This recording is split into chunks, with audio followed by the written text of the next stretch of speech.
The HPT explore present है mad max fury road.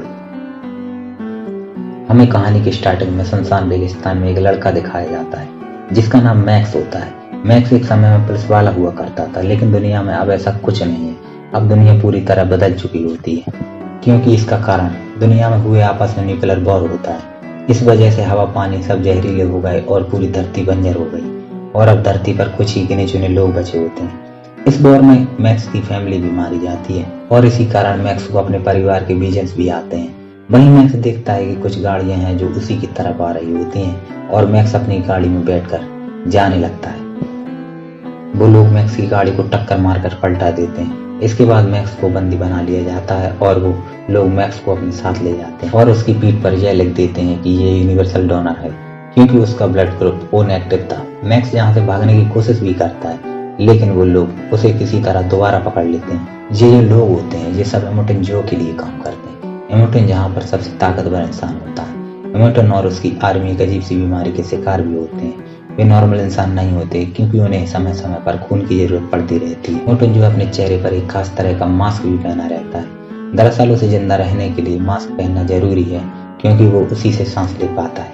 एमोटन जिस जगह रहता है वो एक पहाड़ी की चोटी होती है, और वो जब बाहर आता है तो हम देखते हैं कि नीचे बहुत सारे लोग होते हैं जो बेचारे बहुत कमजोर होते हैं। एमोटन जो उनसे कहता है कि मैं तुम्हारा भगवान हूँ, और वो ऊपर से पानी छोड़ता है।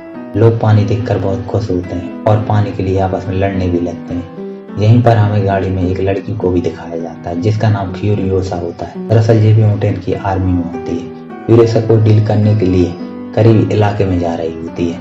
उसके साथ एमोटन की आर्मी के कुछ लोग भी होते हैं, लेकिन इससे पहले ये सब वहां पहुंचते फ्यूरियोसा अपनी गाड़ी बाईं तरफ मोड़ देती है। उनमें से एक लड़का फ्यूरियोसा से कहता है कि हमें सीधा जाना था, लेकिन फ्यूरियोसा कहती है कि हम इधर ही जाएंगे, और वो आर्मी की लीडर भी होती है, इसीलिए सब उसकी बात मान जाते हैं और ये सब उसी रास्ते पर जाने लगते हैं। ये पूरा नजारा एमोटन दूरबीन से देख लेता है, और वो भागते हुए एक चैम्बर में जाता है। वहां जमीन पर लिखा होता है कि तुम्हारे बच्चे वॉर लीडर नहीं बने। दरअसल एमोटन की 5 बीवियां थी और वो अपना वंश बढ़ाना चाहता था, लेकिन फ्यूरियोसा उसके सपनों पर पानी फेर देती है। एमोटन अपनी आर्मी को अलर्ट कर देता है। एमोटन जो समझ जाता है फ्यूरियोसा बगावत पर उतर आई है। वहीं एमोटन की आर्मी एमोटन के लिए मरने मारने को तैयार थी, और वो सब फ्यूरियोसा की गाड़ी का पीछा करने लगते हैं। वहीं हमें मैक्स को भी दिखाया जाता है। वो मैक्स को अपनी गाड़ी के आगे बांध देते हैं। थोड़ी देर बाद हमें दिखाया जाता है कि फ्यूरियोसा दूसरे लोगों के इलाके में पहुंच जाती है, और वो लोग फ्यूरियोसा का गाड़ी लेकर पीछा करने लगते हैं। यहाँ पर फ्यूरियोसा के जितने भी साथी होते हैं वो एक एक करके सब मारे जाते हैं, और इतने में एमोटन जो की आर्मी वहाँ पहुंच जाती है। लेकिन इससे पहले ये सब फ्यूरियोसा को पकड़ते या आपस में लड़ते, सामने से एक बहुत बड़ा और भयानक तूफान आ रहा होता है। फ्यूरियोसा अपनी गाड़ी को उस तूफान में ले जाती है, और एमोटन की आर्मी के कुछ सोल्जर्स भी अपनी गाड़ियां उसी तूफान में फ्यूरियोसा के पीछे लगा देते हैं। उसी में से एक गाड़ी में मैक्स भी बंधा होता है। मैक्स किसी तरह से अपने हाथ खोल लेता है, और वो गाड़ी में पीछे पहुंच जाता है। वहीं पर वो एक सोल्जर से भी लड़ता है, और इसी वजह से उनकी गाड़ी आपस में टकराकर पलट जाती है। अगले सीन में हमें दिखाया जाता है कि तूफान अब पूरी तरह से शांत हो गया होता है। मैक्स जिंदा होता है, लेकिन उसके साथ जो सोल्जर बंधा होता है जिसका नाम न्यूक्स होता है वो अब मर गया होता है। वो मैक्स के साथ बंधा होता है, इसी वजह से मैक्स को उसे कांधे पर रखकर ले जाना पड़ता है। वहीं मैक्स को थोड़ा चलने पर फ्यूरियोसा का टैंक दिखता है, और वो वहां पहुंच जाता है और उन सब पर गन तान देता है। वो सबसे पहले उनसे पानी की डिमांड करता है। वहीं एमोटन की एक वाइफ जो प्रेग्नेंट होती है वो मैक्स को पानी की पाइप दे देती है, लेकिन इतने में फ्यूरियोसा मैक्स पर अटैक कर देती है और वो एक दूसरे से लड़ने लगते हैं। लेकिन इतने में मैक्स को होश आ जाता है। दरअसल वो मरा नहीं होता है, बस बेहोश होता है, और वो दोनों फ्यूरियोसा पर अटैक कर देते हैं और फ्यूरियोसा को बंदी बना लेते हैं। मैक्स न्यूक्स से कहता है कि मेरी चैन काटो, और न्यूक्स एक कटार से उसकी चैन काट देता है, और मैक्स न्यूक्स को पंच मारकर यहाँ से गाड़ी लेकर अकेला जाने लगता है। फ्यूरियोसा के साथ जो 5 लड़कियां होती हैं, फ्यूरियोसा उनसे कहती है कि अगर जिंदा रहना तो मेरे साथ चलो, क्योंकि एमोटन जो की पूरी सेना इन्हें पकड़ने को आ रही होती है। वहीं हमें मैक्स को भी दिखाया जाता है जो कुछ दूर जाके रुक गया होता है। दरअसल फ्यूरियोसा ने अपने टैंक में एक शिपमेंट सेट किया होता है जो उसके बिना नहीं चल सकता।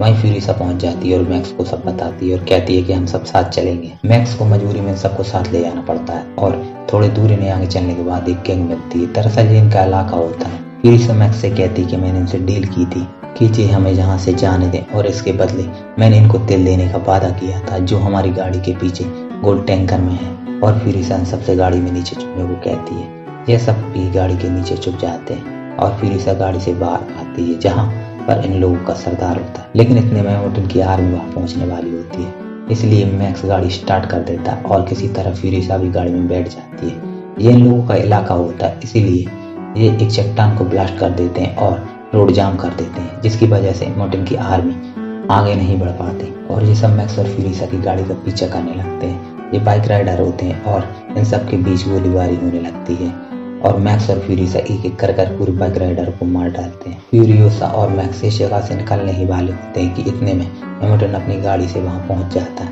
एमोटन फ्यूरियोसा को गोली मारने ही वाला होता है, पर इतने में उन 5 लड़कियों में से एक लड़की गेट खोल के बाहर आ जाती है जो प्रेग्नेंट भी होती है। इसके पेट में एमोटन का बच्चा होता है और इसी वजह से एमोटन फायरिंग नहीं करता क्योंकि वो किसी भी कीमत पर अपने बच्चे को नुकसान नहीं पहुंचाना चाहता। एमोटन और उसकी आर्मी के लोग टैंक को रोकने की पूरी कोशिश करते हैं और एक लड़का थ्रोअर वेपन से उन पर हमला करता है जो सीधे जाकर टैंक की स्ट्रिंग पर लगता है और थ्रोअर की वजह से स्ट्रिंग निकलने वाली होती है। पर इतने में प्रेग्नेंट लेडी एक कटर से उस चेन को काट देती है। पर इससे पहले ये गाड़ी को कंट्रोल कर पाती है। ये देखते हैं कि गाड़ी के सामने एक चट्टान है और ये किसी तरह से गाड़ी को मोड़ते हैं, पर इनकी गाड़ी का आगे का हिस्सा उस चट्टान से टकरा जाता है और वो लड़की जिसने जंजीर काटी होती है वो अभी भी गाड़ी के बाहर होती है और जब वो गाड़ी के अंदर आ रही होती है तभी उसका पैर फिसल जाता है और वो लड़की गिर जाती है। पीछे से एमोटन भी आ रहा होता है और वो उस लड़की को बचाने के चक्कर में अपनी गाड़ी चट्टान पर चढ़ा देता है और उसकी गाड़ी पलट जाती है। एमोटन अपनी गाड़ी से बाहर निकलता है और वो देखता है कि उसकी वाइफ जिसके पेट में एमोटन का बच्चा होता है वो बुरी तरह से जख्मी है। वो अपनी जिंदगी की आखिरी सांसें ले रही होती है। एमोटन ये सब देखकर गुस्से में आग बबूला हो जाता है, जबकि फ्यूरियोसा और मैक्स लगातार आगे बढ़ रहे होते हैं। एमोटन की एक वाइफ पीछे टैंक में जाती है। वो वहाँ पर मिक्स को देखती है। मिक्स जो काफी दुखी था और मायूस भी था क्योंकि उसने एमोटन के लिए कुछ भी नहीं किया। एमोटन की वाइफ मिक्स को समझाती है कि एमोटन अच्छा आदमी नहीं है और मिक्स को समझ आता है और वो इन सबकी मदद के लिए तैयार हो जाता है। जब रात हो जाती है तो फ्यूरियोसा मैक्स को अपने मकसद के बारे में बताती है। वो कहती है कि जब मैं छोटी थी तब हम एक गाँव में रहा करते थे, वहाँ बहुत हरियाली भी हुआ करती थी, वहाँ मैं और मेरी फैमिली सब बहुत खुश रहा करते थे। पर एक दिन एमोटन ने वहाँ अटैक कर दिया और हमारे पूरे गांव को बर्बाद कर दिया और मुझे उठाकर अपने साथ ले आया। और वो कहती है कि मैं भी अपनी फैमिली के पास जाना चाहती हूँ क्योंकि मैं भी इंसानों वाली जिंदगी जीना चाहती हूँ। और वो चलते चलते ऐसी जगह पहुँच जाते हैं जहाँ दलदल ही दलदल होती है।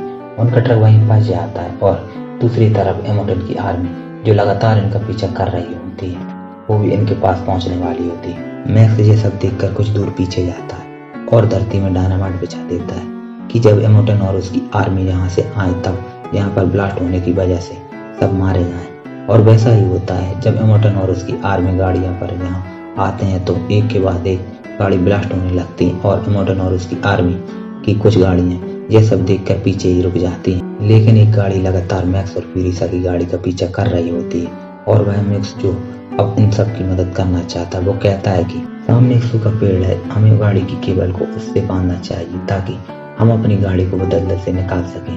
तभी मैक्स गाड़ी की केबल को उस सूखे पेड़ से बांध देता है। तभी वो गाड़ी जो लगातार इनका पीछा कर रही होती वो वहाँ पहुंच जाती है और इन पर लगातार गोलियां भी बरसा रही होती है। पर इससे पहले वो इन सबको मार देती है। इनका टैंक दलदल से बाहर निकल जाता है और ये सब गाड़ी लेकर आगे बढ़ जाते हैं। वही मैक्स गाड़ी रोकने को कहता और मैक्स एक तेल का डब्बा लेकर उसी गाड़ी की तरफ बढ़ जाता है जो लगातार इनका पीछा कर रही होती है। और कुछ ही देर बाद एक ब्लास्ट होता है और फ्यूरियोसा समझती है कि मैक्स मारा गया। मैक्स जिंदा होता है। मैक्स ने उनकी गाड़ी को ब्लास्ट कर दिया होता है और साथ ही वो उनके हथियार भी ले आता है और ये गाड़ी में बैठकर एक बार फिर से आगे बढ़ जाते हैं। और ये अगली सुबह एक ऐसी जगह पहुंच जाते हैं जहाँ पर एक टावर होता है जिस पर एक महिला बैठी होती है और वो मदद के लिए पुकार रही होती है। मैक्स समझ जाता है कि ये उनके लिए बिछाया गया एक जाल है, लेकिन फ्यूरियोसा गाड़ी के बाहर आ जाती है और वो अपना और अपनी फैमिली मेंबर का नाम तेज आवाज में बताती है और वो कहती है कि वो यहीं से है। और हम देखते हैं कि कुछ लेडी बाइकर वहाँ पर पहुँच जाती हैं और वो सब फ्यूरियोसा को पहचान भी लेती हैं। वहीं फ्यूरियोसा की माँ भी आ जाती है और फ्यूरियोसा उनसे मिलकर बहुत खुश होती है, लेकिन साथ ही साथ वो बहुत निराश भी होती है क्योंकि वो यहाँ पर बहुत उम्मीद लेके आई थी कि यहाँ पर बहुत हरियाली होगी और यहाँ पर लोग बहुत खुश होंगे। पर वो देखती है कि अब यहाँ पर पहले जैसा कुछ नहीं, जैसा बर्बाद हो चुका होता है और तो और यहाँ पर पीने के लिए पानी तक नहीं होता। जाता है और फिरिसा की आंखों में आंसू तक आ जाते हैं। यहाँ पर फिरिसा की माँ उसे कहती है कि जिस जंगल एरिया से तुम आए हो हमें वहीं बीज उगाने थे, लेकिन अब वो जमीन भी अब बंजर हो गई होती है जो पहले ग्रीनरी एरिया था। ऐसा इसलिए हुआ क्योंकि रेडिएशन के साइड इफेक्ट की वजह से पूरी जमीन बंजर हो गई और पानी जहरीला हो गया। वहीं एक बूढ़ी औरत कुछ पौधों के बीज भी बताती है जो उन्हें बड़े संभाल के रखे होती है और वो उन सबसे कहती है कि हम सब इन बीजों को लेकर ऐसी जगह जाएंगे जहाँ सही वातावरण हो और हम सब सर्वाइव कर पाए।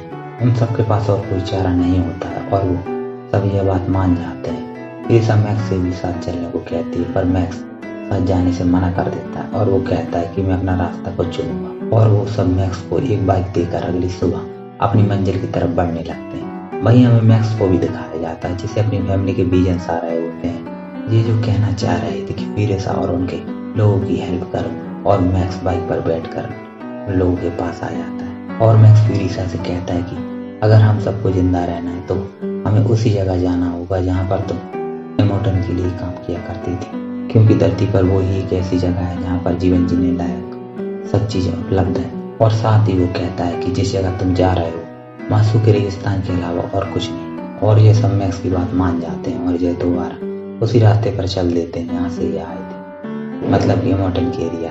यहीं हमें दूसरी तरफ इमोर्टल को दिखाया जाता है जो अपनी आर्मी के साथ उसी चट्टानों के बीच बैठा होता है और तभी उसे पता चलता है कि ये सब उसी के घर की तरफ बढ़ रहे हैं। इमोर्टल जो और उसकी आर्मी उन सभी के पीछे दोबारा से पड़ जाती है और कुछ ही देर बाद वह एक दूसरे के आमने सामने होते हैं। मैक्स और फिरिसा के कई लोगों को मार देते हैं। वहीं एक सोल्जर उस बूढ़ी औरत को भी मार देता है जिसके पास पौधे के बीज होते हैं और दूसरी तरफ इमोर्टल की एक बाइक को भी उठा लिया जाता है।